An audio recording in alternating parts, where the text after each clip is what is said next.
Assalamualaikum warahmatullahi wabarakatuh. Sahabat Ting Channel yang berbahagia. Pada kesempatan kali ini, mari kita telaah bersama-sama hukum dan bahaya riba menurut Al-Quran dan hadis. Mari kita mendalami pemahaman yang mendalam tentang konsep riba dalam Islam dan dampak negatifnya dalam kehidupan kita. Riba termasuk perbuatan yang dilarang dalam Islam. Setidaknya ada 4 macam riba yang harus dihindari umat Islam. Secara umum, riba merupakan penetapan bunga atau melebihkan pinjaman saat pengembalian. Secara bahasa, riba merupakan ziyadah atau tambahan. Bagi umat Islam, riba termasuk perkara yang diharamkan hukumnya. Bahkan, bagi sebagian ulama menilai bahwa orang yang melanggar sebagai kafir. Hal tersebut ditegaskan Ibnu Hubairah dalam Al-Ifsyah, An-Nawawi dalam Syarah Muslim, dan Al-Haytsami dalam Az-Zawajir. Dalam sebuah hadits dikatakan bahwa dosa dari perilaku riba diibaratkan seperti berzina dengan ibunya sendiri. Dari Ibnu Mas'ud, Nabi Muhammad bersabda, riba itu ada 73 pintu. Pintu riba yang paling ringan, seperti seorang lelaki yang berzina dengan ibunya. Hadis riwayat Hakim. Rasulullah Shallallahu Alaihi Wasallam sangat melaknat perbuatan riba, baik itu pelaku maupun mereka yang terlibat di dalamnya. Dari Jabir bin Abdillah radhiyallahu anhuma ia berkata, Rasulullah Shallallahu Alaihi Wasallam melaknat pemakan riba, yang memberi makan riba, yang menulis transaksi, dan 2 transaksi riba. Beliau mengatakan, mereka semua sama. Hadis riwayat Muslim. Riba termasuk 1 dari 7 dosa besar. Ketujuh dosa besar tersebut termaktub dalam kitab Sahih Bukhari pada kitab ke-55, Kitab Wasiat. Abu Hurairah radhiyallahu anhuma berkata, Nabi Shallallahu Alaihi Wasallam bersabda, tinggalkanlah 7 dosa besar yang dapat membinasakan. Para sahabat bertanya, apakah itu ya Rasulullah? Nabi Shallallahu Alaihi Wasallam menjawab, 1. Syirik menyekutukan Allah, 2. Berbuat sihir, tenung, 3. Membunuh jiwa yang diharamkan oleh Allah kecuali dengan hak, 4. Makan harta riba, 5. Makan harta anak yatim, 6. Melarikan diri dari medan perang, 7. Dan menuduh zina wanita mukminah yang baik. Hadis riwayat muttafaq alaih. Para ulama juga sepakat bahwasanya kelebihan yang sangat besar jumlahnya ini dapat menimbulkan terjadinya riba. Setiap penambahan pada uang pinjaman yang saat dikembalikan oleh peminjam menyebabkan terjadinya riba, maka hal tersebut dilarang.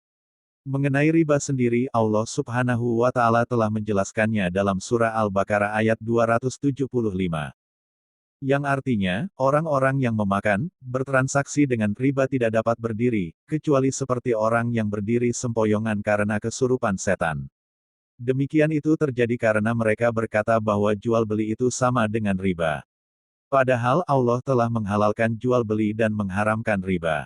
Siapapun yang telah sampai kepadanya peringatan dari Tuhannya, menyangkut riba, lalu dia berhenti sehingga apa yang telah diperolehnya dahulu menjadi miliknya dan urusannya, terserah kepada Allah.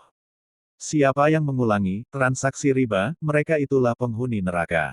Mereka kekal di dalamnya. Allah Subhanahu wa Ta'ala berfirman dalam Surah Al-Baqarah ayat 278-280. Yang artinya, wahai orang-orang yang beriman, tinggalkanlah apa yang tersisa dari riba, jika kalian adalah orang-orang yang beriman. Maka jika kalian tidak meninggalkan, maka umumkanlah perang kepada Allah dan Rasul-Nya. Macam-macam riba. Ada banyak ayat dalam Al-Quran yang membahas tentang riba. Beberapa disebutkan dalam Surah Al-Baqarah, Ali Imran, An-Nisa, dan Ar-Rum.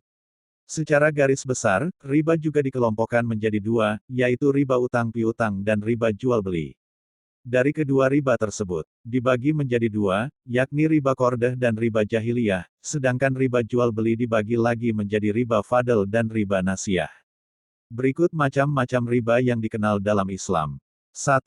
Riba qardh. Riba qardh merupakan riba yang terjadi pada transaksi utang piutang yang tidak memenuhi kriteria untuk muncul bersama risiko, al-gunmu bil garj, dan hasil usaha muncul bersama biaya, al-haraj bid daman.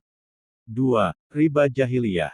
Riba jahiliyah merupakan jenis riba karena adanya tambahan dari pinjaman pokok yang diberikan oleh orang yang memberikan utang kepada orang yang berutang karena tidak mampu membayar pada saat jatuh tempo. 3. Riba fadl. Riba fadl merupakan jenis transaksi jual beli bahan ribawi yang sesama jenis tanpa persamaan timbangan atau sukatan, seperti menjual 10 gram emas dengan 11 gram, menjual 5 kg gandum dengan 6 kg. 4. Riba nasiyah. Riba nasiah merupakan jual beli bahan ribawi baik yang satu jenis maupun yang berbeda jenis tetapi ada penangguhan dalam penyerahan dari salah satu pihak. Allah Subhanahu wa Ta'ala telah menjanjikan ancaman bahkan hukuman bagi manusia yang suka berbuat riba.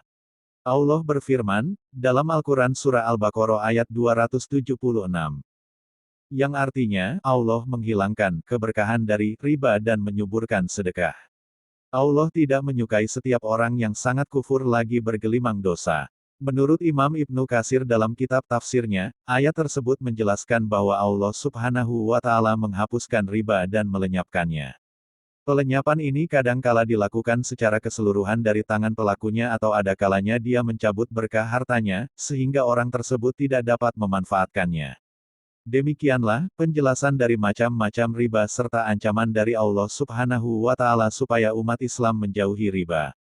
Wallahu a'lam bishawab. Assalamualaikum warahmatullahi wabarakatuh.